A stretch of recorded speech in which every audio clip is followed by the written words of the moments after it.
Eu quero que você abra sua Bíblia em 2 Timóteo, capítulo 1, e vamos começar no versículo 1. 2 Timóteo, capítulo 1, verso 1, onde Paulo diz: Paulo, um apóstolo de Jesus Cristo pela vontade de Deus, segundo a promessa da vida que está em Cristo Jesus. Esta palavra segundo no grego é muito importante, é a palavra kata, e a palavra kata nesse versículo traz a ideia de algo que está dominando, algo que está subjugando, e ele vem declarando desde o início: eu estou sendo dominado, eu estou sendo subjugado pela promessa de vida que está em Cristo Jesus. Isso era muito importante porque naquele momento em particular, a vida estava sendo ameaçada para todos os crentes. Então Paulo começa dizendo: estamos dominados, estamos subjugados, estamos conquistados por uma promessa de vida.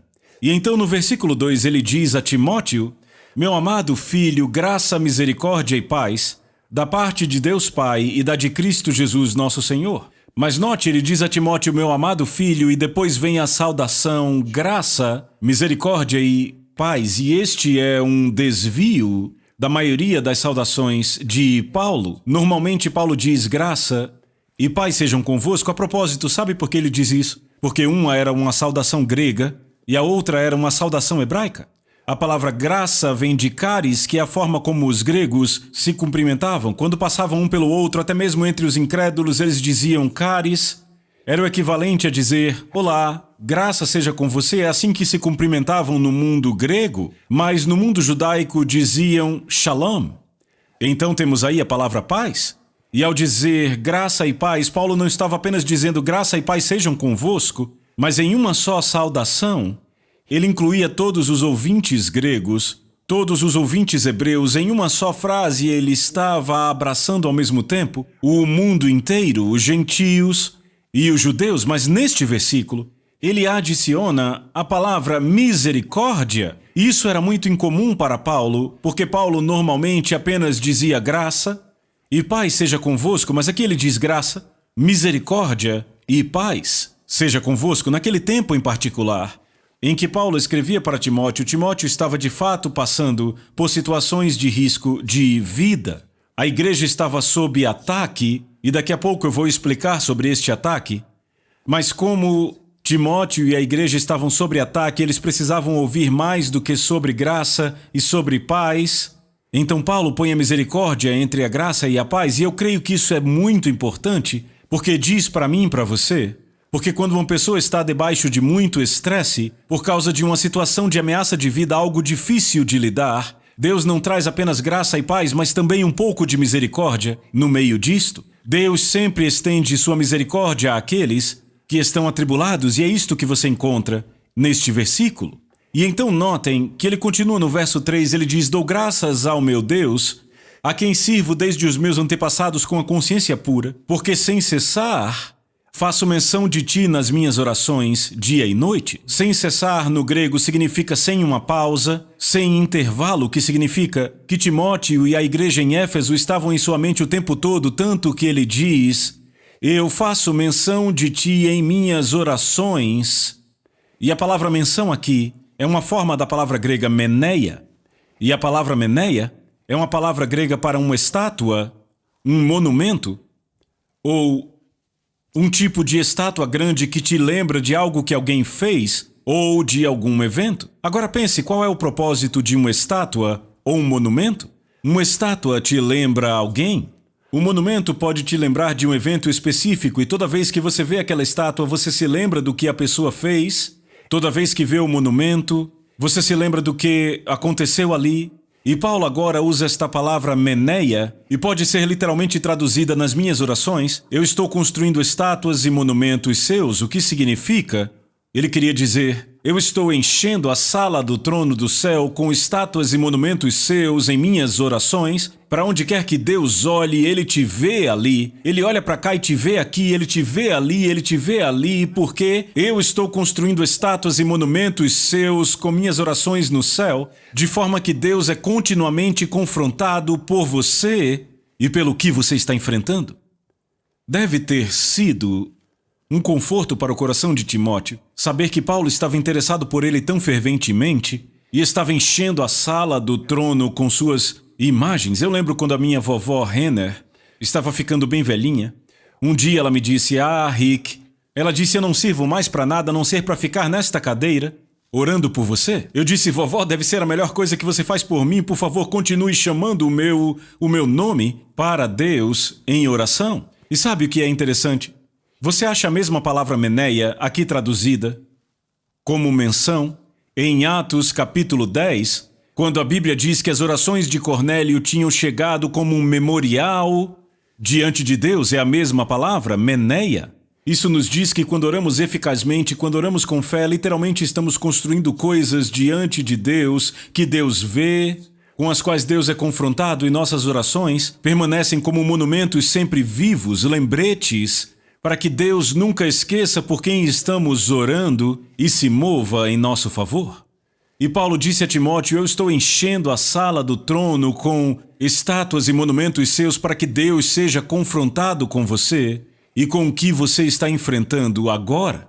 E aí ele continua, e ele diz, no verso 4, desejando muito ver-te, lembrando-me das tuas lágrimas, para me encher de alegria. Mas note que ele diz, lembrando-me das tuas lágrimas, e a palavra lágrimas aqui está no plural, não era apenas uma lágrima. Timóteo estava realmente chorando. De fato, você poderia traduzir lembrando-me do seu pranto.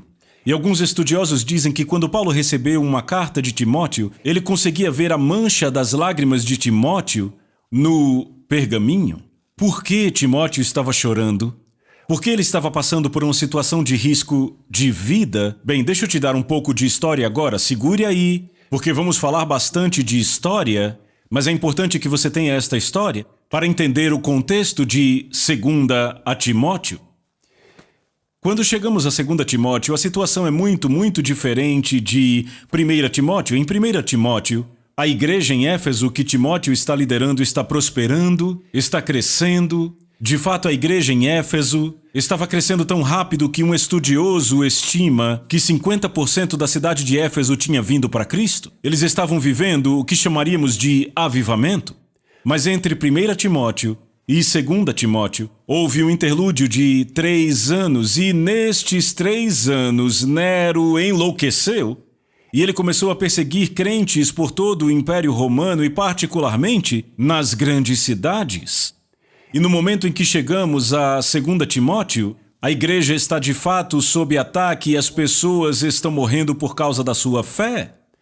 E o fogo sempre revela o verdadeiro compromisso das pessoas. É muito fácil ser um bom amigo ou um bom cristão quando não te custa nada.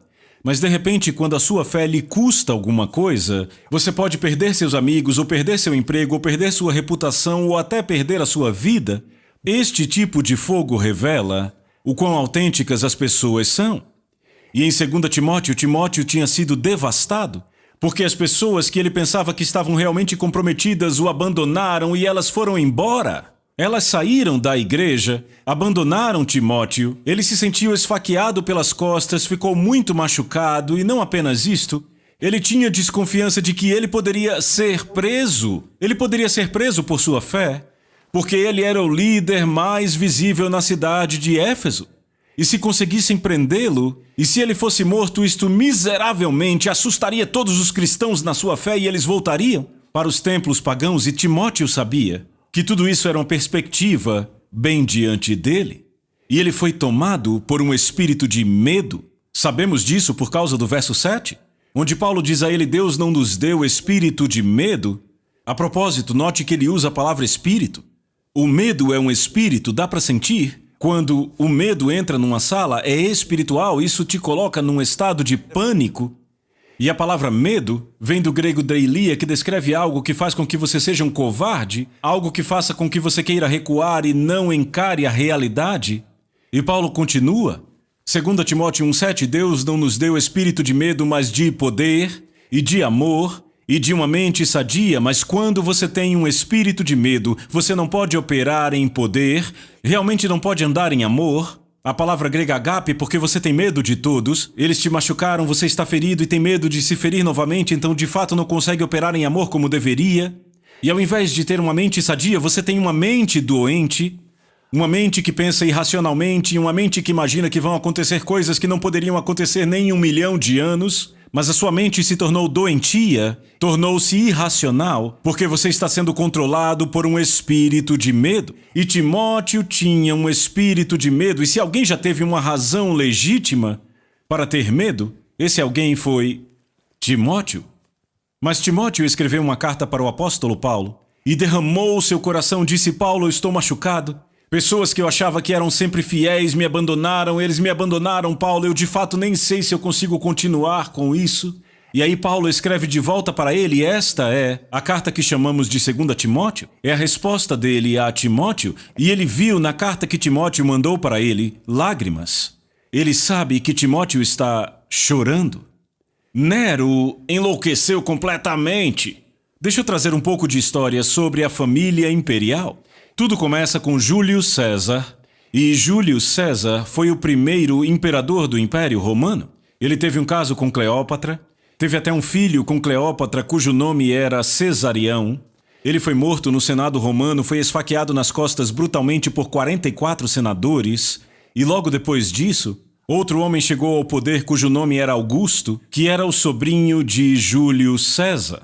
E Augusto declarou que ele mesmo era Deus e governou o Império Romano por 56 anos, mas depois da sua morte, o seu filho adotivo, cujo nome era Tibério, se tornou governador do Império Romano. E, meus amigos, Tibério era um demente e ele era um pervertido. Na verdade, Tibério era tão pervertido que eventualmente se retirou para uma ilha chamada Capri, perto da costa da Itália, que ele transformou em uma ilha de orgias sexuais. Orgias aconteciam ali o tempo todo. Ele praticamente nunca saiu de lá. E lá naquela ilha estava o seu sobrinho, cujo nome era Calígula. E Calígula foi submetido a todo tipo de perversão sexual e abuso sexual. Foi horrível o que Calígula passou, mas finalmente Tibério morreu, depois de governar por 22 anos, e adivinha quem se tornou o governante do Império Romano? Calígula. E Calígula carregava dentro de si toda aquela dor, todas as cicatrizes, todos aqueles abusos, e agora ele está sentado no trono, ele é a pessoa mais poderosa de todo o mundo. E não obstante, nos primeiros 6 meses, ele até que foi muito bem. Ele ficou muito doente no 6º mês do seu reinado, e depois que a febre o deixou, ele ficou louco, ele ficou insano. De fato, Calígula ficou tão louco que começou a se ver como se fosse o deus grego chamado Cronos. Cronos era um deus grego que tinha raiva da sua irmã, porque ela engravidou e quando ela deu à luz os bebês, Cronos comeu os bebês. Eu sei que isso é horrível, mas Calígula estava tão louco, ele via a si mesmo como Cronos, e quando sua irmã teve bebês, ele comeu os bebês e ele matou sua irmã.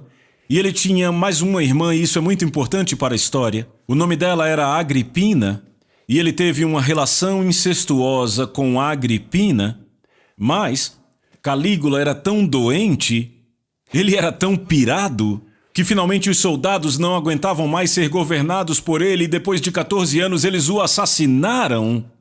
E quando o assassinaram, vem Cláudio e se torna o governante do Império Romano. Cláudio era o tio de Calígula e era o sobrinho neto de César Augusto. Ele governou o Império Romano por 14 anos e, adivinhe, casou com uma mulher chamada Agripina, que era a irmã de Calígula. Você verá Agripina aparecendo de novo e de novo. Ela era irmã de Calígula. Foi abusada sexualmente pelo seu irmão Calígula, imperador romano. E então Cláudio se torna um imperador e a mesma Agripina, irmã de Calígula, que tinha sido abusada, se casa com Cláudio, e quando ela entra nesse casamento, ela já tinha sido casada, ela tinha um filho de um casamento anterior e o nome dele era Nero. Bem, Cláudio já tinha um filho, o nome dele era Britânico. E pela lei, Britânico se tornaria o próximo governante do Império Romano, mas a Agripina, que era uma mulher conivente, poderosa e muito manipuladora, uma mulher que tinha sido abusada, e os abusados às vezes se tornam abusadores, ela começou a manipular a situação e matou o seu marido Cláudio, o governante do Império Romano, dando a ele, alimentando-o com um monte de cogumelos envenenados. Quando Cláudio morreu, ela imediatamente declarou Nero o novo governante do Império Romano. Agripina era a mãe de Nero. Então vemos esta mulher passando por 3 administrações. Primeiro, ela era irmã de Calígula, o imperador. Daí ela foi a esposa de Cláudio, o próximo imperador romano. E aí Nero se torna o governante do Império Romano e ela era mãe dele.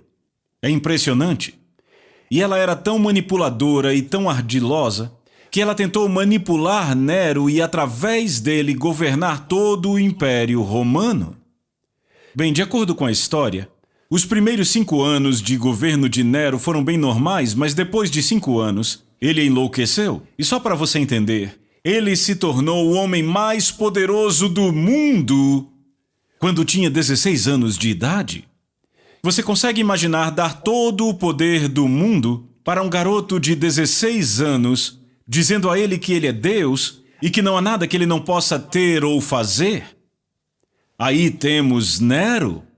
E Nero estava tão apaixonado por si mesmo em sua própria divindade que ele declarou que ele iria derrubar a velha cidade de Roma e construir outra cidade no seu lugar e ia chamá-la Nerópolis, por causa do seu nome Nero. E bem no meio de Nerópolis, ele queria construir para si um novo palácio que ele chamaria de o Palácio Dourado. Ora, o Senado romano não o deixou fazer isso, não deixaria ele fazer isso. Disseram: o que você está falando? A cidade de Roma é antiga.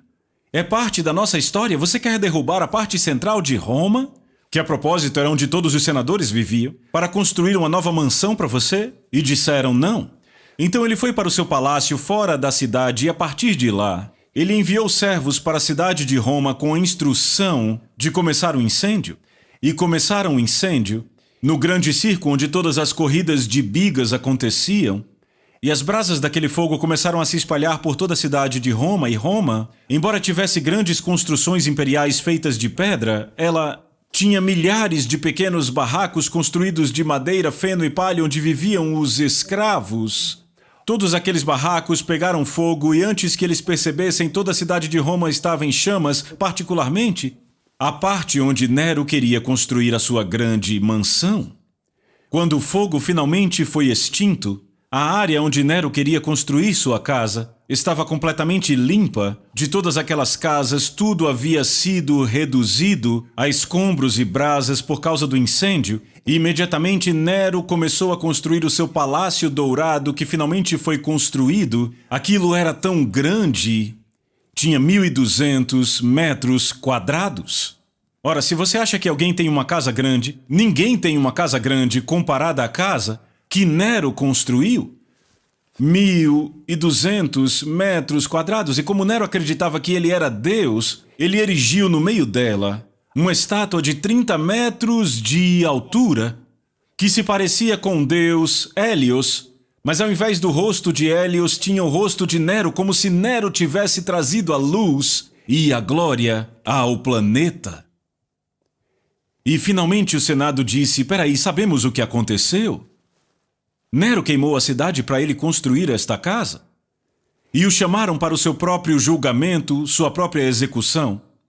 E no caminho para o Senado, ele inventou uma ideia muito diabólica. Eu vou culpar esse novo grupo que há aqui na cidade chamado cristãos. Pelo incêndio, eu vou transferir a culpa para eles. Deixa eu te dizer, a razão para eu te dar toda essa história imperial é porque eu quero que você entenda que se alguém podia ser pirado naturalmente, esse seria o Nero. Seus antecessores eram pirados, Calígula era um pirado, sua mãe era outra louca. De fato, ela era tão louca que acabou matando a sua própria mãe para tê-la fora da sua vida.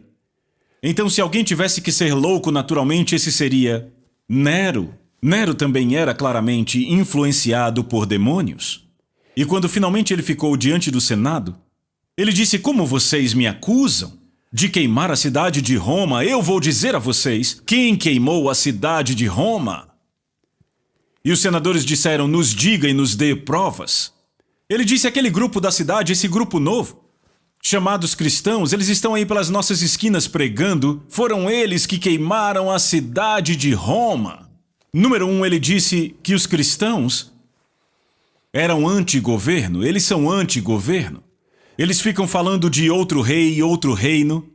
É claro, estavam falando de Jesus, que ele distorceu como se eles fossem subversores ao governo. Esta foi a acusação aos cristãos. É interessante, os cristãos estão sendo acusados disso hoje de novo.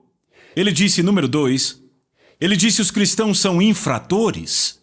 Cristãos estão sendo acusados disso hoje de novo. Mas ele disse que os cristãos eram infratores porque os cristãos se encontravam ilegalmente, de fato se encontravam. As escrituras dizem que não devemos deixar de nos congregar. Os cristãos não podiam fazer reunião, então toda vez que se encontravam para uma reunião estavam quebrando a lei. E eles tinham que escolher: vamos obedecer à lei do homem ou vamos obedecer à lei de Deus? E meus amigos, estamos enfrentando um momento em nossas vidas em que nós temos que escolher a lei de quem vamos obedecer. E eles escolheram obedecer à lei de Deus, mas isso fez deles infratores. Então ele disse que eles eram subversores do governo e também infratores. Terceiro, disse que eles eram desviados sexuais. Desvio sexual? Ele disse sim. Praticam algo chamado a festa do amor. Sabemos o que é a festa do amor, nos reunimos e temos comunhão. Talvez nós façamos uma refeição. Mas na mente dele, ele estava dizendo que os cristãos eram desviados sexuais que faziam orgias. Bem, para garantir que você entenda o quão gráfico ele deve ter sido nesta acusação, o próprio Nero era ele mesmo um pervertido sexual. Ele era casado com um homem. Ele matou sua esposa, chutou ela no estômago quando ela estava grávida, porque estava com raiva. Ele ficou tão magoado por matá-la que ele se casou com um homem a quem ele ordenava que se vestisse como sua esposa morta, para meio que lidar com a dor de tê-la matado. Então ele se casou com um homem que se vestia como a sua esposa. Meus amigos, a bagunça continua no mundo hoje, não há nada novo. Transgenderismo, pessoas confusas com seu próprio gênero, isso sempre existiu. E há evidências de que o próprio Nero se casou com um homem em certo ponto. Estamos falando de pessoas bem bagunçadas e agora um desviado sexual está acusando cristãos de serem pervertidos sexuais. O que dizer para um pervertido? Para acusar outros de serem pervertidos, ele deve ter dito algo bem feio. Mas espere, ainda há mais. Ele disse os cristãos são canibais. Ele realmente disse isso? Ele disse sim, o líder da seita deles, Jesus de Nazaré. Ele disse, a não ser que vocês comam da minha carne e bebam do meu sangue, vocês não terão parte comigo. E eles tiveram um evento onde comeram carne e beberam sangue. E claro, ele estava se referindo à Santa Ceia, mas baseado nisto, ele acusou os cristãos de canibalismo. E amigos, cristãos tiveram que combater alegações de canibalismo por 200 anos depois disso, porque Nero havia sido muito convincente. Mas espere, há mais uma acusação.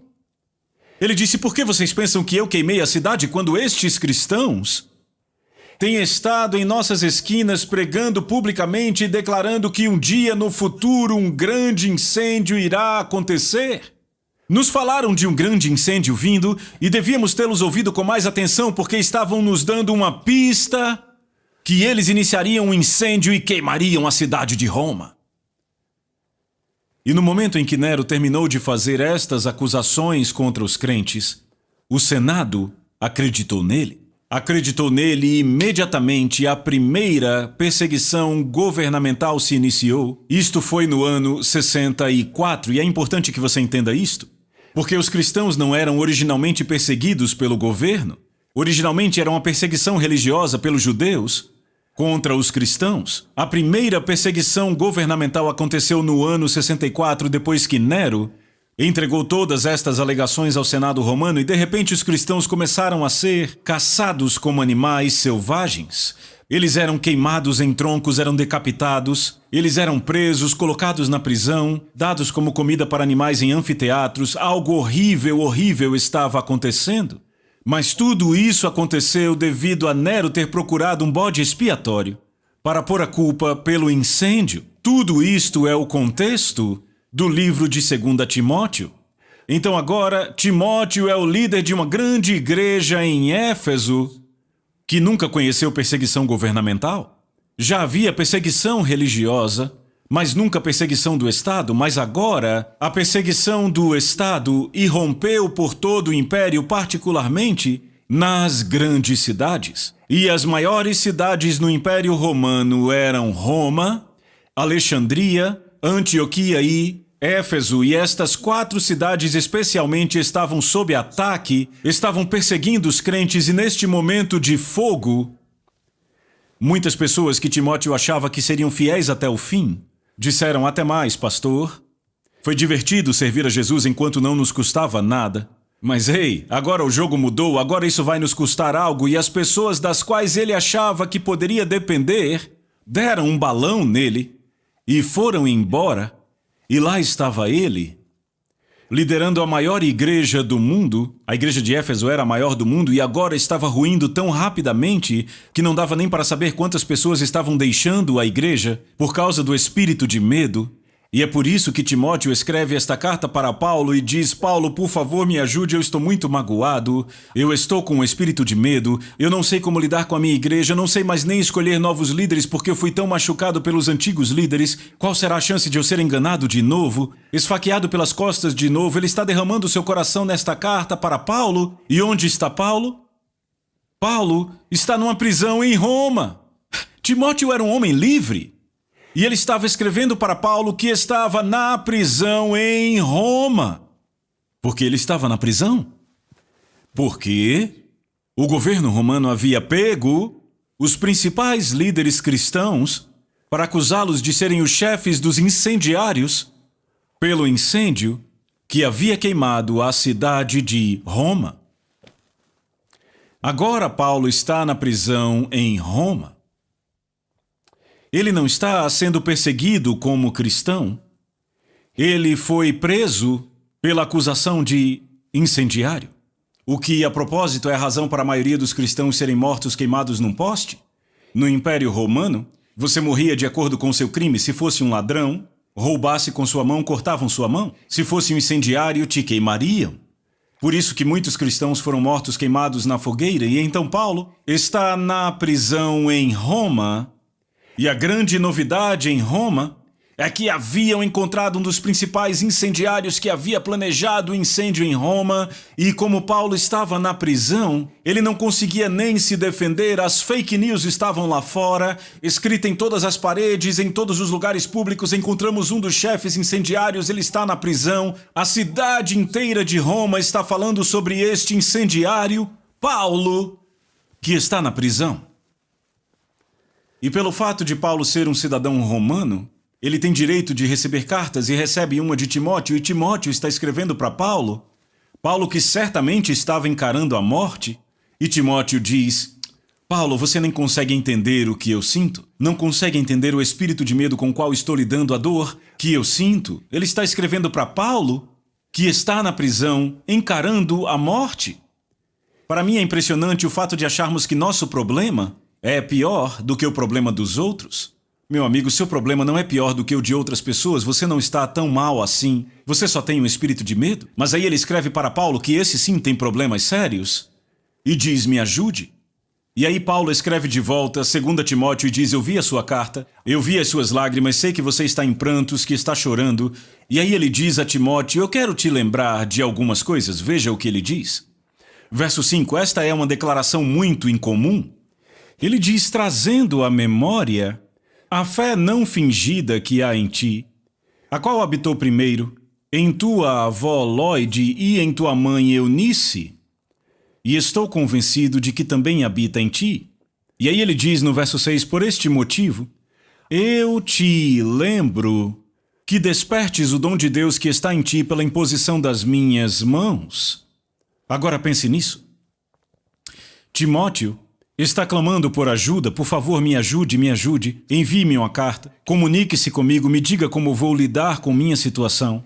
E como Paulo começa a falar com Timóteo, ele diz, Timóteo, eu consigo me lembrar da fé não fingida que há em você, que primeiro habitou em tua avó Lóide e em tua mãe Eunice, e estou convencido de que também em ti. Ele começa lembrando a Timóteo sobre o seu passado. Pessoas normalmente enfrentam espírito de medo quando tudo o que estão fazendo é olhar para o futuro.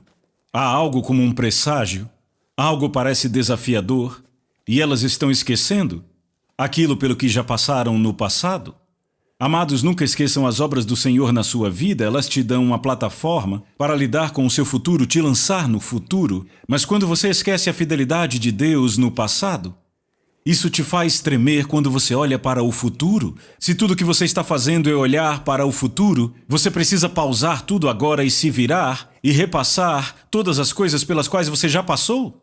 Você teve momentos no seu passado em que você achava que não sobreviveria, você achava que não ia conseguir pagar as contas, mas pagou. Você não sabia se teria um lugar para morar, mas hoje você tem. Não sabia se conseguiria comer, mas o fato é que você tem comido e comido e comido. Talvez hoje você até precise perder peso. Você se deu bem. Embora você tenha passado por muitas coisas difíceis, você passou por todas elas, a fé funcionou, Deus foi fiel, e se você passou por tudo isso e chegou no seu presente, isso vai te mover certamente. E aí você poderá olhar para o seu futuro com confiança. E é por isso que ele está lembrando a Timóteo sobre o passado. Ele diz a Timóteo, quando eu lembro desta fé não fingida que há em você, que primeiro habitou na tua avó Lóide e na tua mãe Eunice, era o mesmo que dizer, ei Timóteo, dê uma pausa em tudo isso, deixa eu te lembrar de algumas coisas. Eu conheci a tua avó. A sua avó tinha uma fé realmente viva e não fingida. Ela enfrentou tantas coisas e passou por elas e Deus nunca falhou com ela. Deus foi fiel com a sua avó e, a propósito, eu também conheci a tua mãe. E a sua mãe também tinha o mesmo tipo de fé autêntica, inquebrável, não fingida. A fé funcionou para sua mãe, Deus foi o tempo todo fiel para com ela. Ele está passando junto com Timóteo por todo o passado, dizendo, Deus foi fiel aqui, Deus foi fiel aqui, Deus foi fiel aqui, e eu estou convencido que esta mesma fé não fingida está em você também. O que esta expressão não fingida significa? Bem, acredite ou não, a expressão não fingida seria melhor traduzida como uma fé não hipócrita. Veja, uma fé não hipócrita. Para entender, você precisa entender de onde vem a palavra hipócrita. A palavra hipócrita é uma palavra antiga grega para um ator que usava uma máscara. No mundo grego e romano, quando os atores subiam no palco e representavam seus papéis, eles usavam máscaras. Representavam papéis, usavam máscaras. E para te ajudar a entender, eu tenho aqui uma máscara de verdade do mundo grego. Ela é muito antiga. Ela é de antes do 1º século, então esta pequena máscara tem mais de 2000 anos. E ela foi usada por um ator que estava no palco. Os atores usavam máscaras e eles fingiam ser quem eles não eram. Eles falavam qualquer coisa, faziam qualquer coisa pelos aplausos da multidão e por essa razão os atores eram considerados moralmente as pessoas mais baixas da sociedade, porque eles diziam qualquer coisa, faziam qualquer coisa pelo aplauso da multidão. Eram consideradas pessoas que não tinham nenhuma integridade porque só buscavam os caprichos do público. E eles usavam máscaras, fingindo ser quem eles não eram. Então, a palavra hipócrita de fato descreve alguém que é falso, alguém que é um fingidor, alguém que é uma farsa ou que simplesmente veste uma máscara. Tenha isso em mente toda vez que ler quando Jesus fala com os fariseus e saduceus e ele os chama de hipócritas. É daqui que isto vem? A palavra hipócrita descreve alguém usando uma máscara. E quando Jesus chama os escribas e fariseus de hipócritas, é o equivalente a dizer, eu sei quem vocês são. São só atores, nada do que vocês dizem vale. Estão só representando para os que estão assistindo. Apenas representam para os caprichos do público querendo aplauso. Vocês são apenas atores, mentirosos, fingidores. Vocês são um bando de charlatões que não sabem do que estão falando. Vocês estão usando uma máscara porque as pessoas estão assistindo. Vocês não são autênticos. E então, chegamos a este versículo. Ele diz, você não tem uma fé hipócrita, tem uma fé não fingida, ou seja, a sua fé não é hipócrita, pelo contrário, ela é autêntica. É um negócio real. A sua fé é um negócio real. E a fé que você tem é a mesma que habitou na sua avó Lloyd. A propósito, a palavra habitar é a palavra grega que significa viver numa casa, florescer numa casa. A avó dele tinha uma fé tão forte que vivia dentro dela. A fé florescia dentro dela. Timóteo viu isto em sua avó. Ele diz: a mesma fé que floresce viva que estava em tua avó e passou dela para sua mãe, e agora também passou da sua mãe para você, e aqui vemos um grande privilégio, uma fé que passa de geração a geração, e se você é o primeiro da sua geração a crer, significa que você tem a incrível honra de passar a sua fé para outra geração.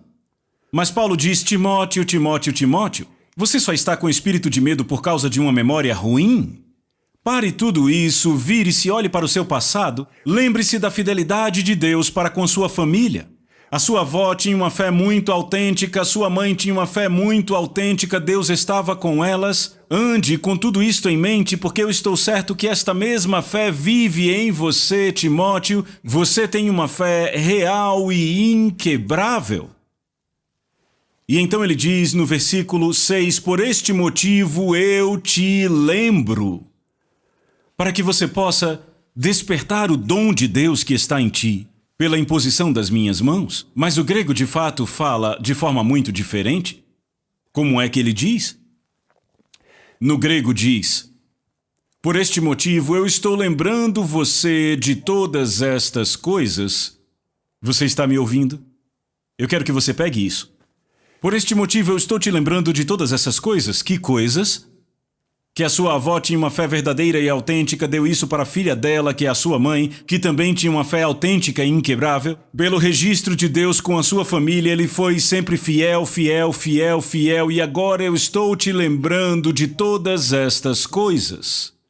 E o grego diz, para que pela sua lembrança dessas coisas, você desperte o dom de Deus que há em você, pela imposição das minhas mãos.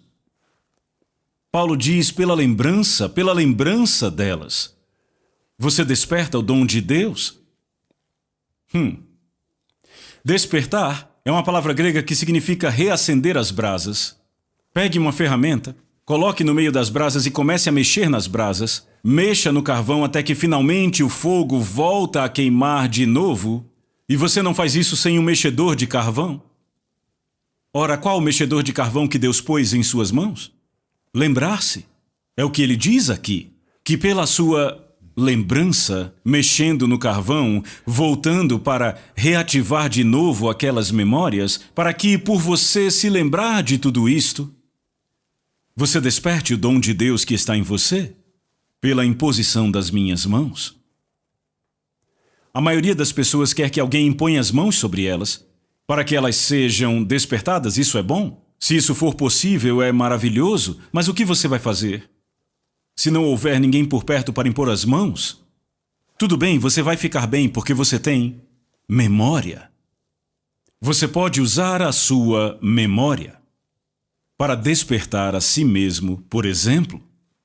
No meu próprio ministério, eu já enfrentei mais momentos de dificuldade que eu tenho tempo para te contar. Recentemente eu escrevi toda a nossa autobiografia e chamei de improvável, porque tudo sobre nós é improvável termos sobrevivido, é improvável o que estamos fazendo.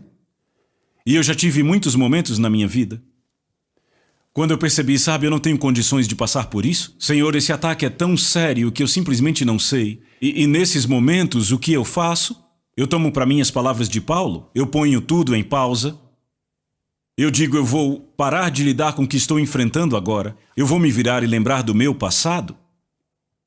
E eu mentalmente começo a passar por todas as coisas que já vivemos que pareciam impossíveis. Quando parecia que aquele plano iria falhar, mas não falhou. Quando parecia que não tínhamos dinheiro para seguir no ministério. Não sabíamos como faríamos, mas Deus nos fez passar. Quando parecia que o governo estava contra nós e não havia esperança, passamos por isso. Eu começo a passar por cada uma das coisas impossíveis pelas quais eu já passei e venci. E depois que eu passo por cada um desses eventos e chego no meu momento atual, eu já estou tão cheio de fé que eu creio que tudo é possível. Se Deus pôde fazer isso e isso e isso e isso, se o registro que Deus tem comigo é só de fidelidade, fidelidade, fidelidade, quem sou eu então para pensar que esta nova situação é grande demais para Ele ou grande demais para mim? Maior é aquele que está em mim do que o que está no mundo? É por me lembrar que eu desperto o dom de Deus que há em mim. Foi o que Paulo disse. Ele diz: ei, Timóteo, quer saber por que estou falando da sua família? É porque eu quero que você lembre de algumas coisas. Eu quero que você lembre do seu passado. Eu trago à sua memória todas estas coisas que pela sua lembrança delas, você desperta o dom de Deus que está em você. A sua memória é o mexedor de brasas que você enfia no fogo para se agitar, para se despertar. E eu te garanto, meu amigo, se você lembrar de tudo que já passou e de como Deus tem sido fiel, vai olhar para o novo problema e dizer: você não é nada. Se eu já passei por tudo isso, certamente vou passar por esse aqui. E Paulo diz: por esse motivo eu te lembro, por você se lembrar de todas estas coisas, que despertes o dom de Deus que está em ti pela imposição das minhas mãos. E então no versículo 7 Paulo diz: pois Deus não nos deu espírito de medo. Veja, espírito no grego é uma palavra que descreve um espírito. Você percebe quando ele entra numa sala? Imediatamente a atmosfera muda, o sentimento na sala muda, é uma coisa espiritual que acontece e começa a produzir em você medo. De novo vem do grego deilia, que descreve um covarde ou alguém que retrocede para se proteger. Ao invés de avançar para lidar com a vida, você tenta se esconder da vida. Timóteo estava tentando se esconder dos problemas ao invés de lidar com eles. Meus amigos, isso não funciona. Você tem que lidar com o que está diante de você. O espírito de medo vai fazer com que você entre num modo de retroceder. E ele adiciona: Deus não nos deu espírito de medo, mas de poder e de amor e de uma mente sadia. A palavra poder vem da palavra dunamis. Eu sei que você conhece essa palavra dunamis, mas deixa eu te dar uma visão sobre dunamis que talvez você nunca tenha ouvido. A palavra dunamis é a palavra grega exata que descrevia uma força da natureza como um furacão. Descrevia um tornado. Seria a palavra para descrever um terremoto. A palavra dunamis também é a palavra grega que foi muitas vezes usada para descrever todo o poder de avanço do exército romano. Ao invés de recuar num espírito de medo, quando o Espírito de Deus está operando em você, você se torna uma força da natureza sobrenatural. Torna-se como um furacão divino, um tornado divino que limpa coisas que precisam ser removidas. Você se torna um terremoto para sacudir as coisas. Quando o poder de Deus opera em você, você é divinamente capaz de avançar em marcha e tomar novos territórios. Tudo isso nesta palavra poder. Mas aí ele diz que Deus também nos deu amor. Amor vem do grego agape, que é um amor de alto nível. A palavra agape descreve um amor completamente sem amarras. É um amor que nunca pode ser ferido, nunca pode ser decepcionado porque não tem expectativas.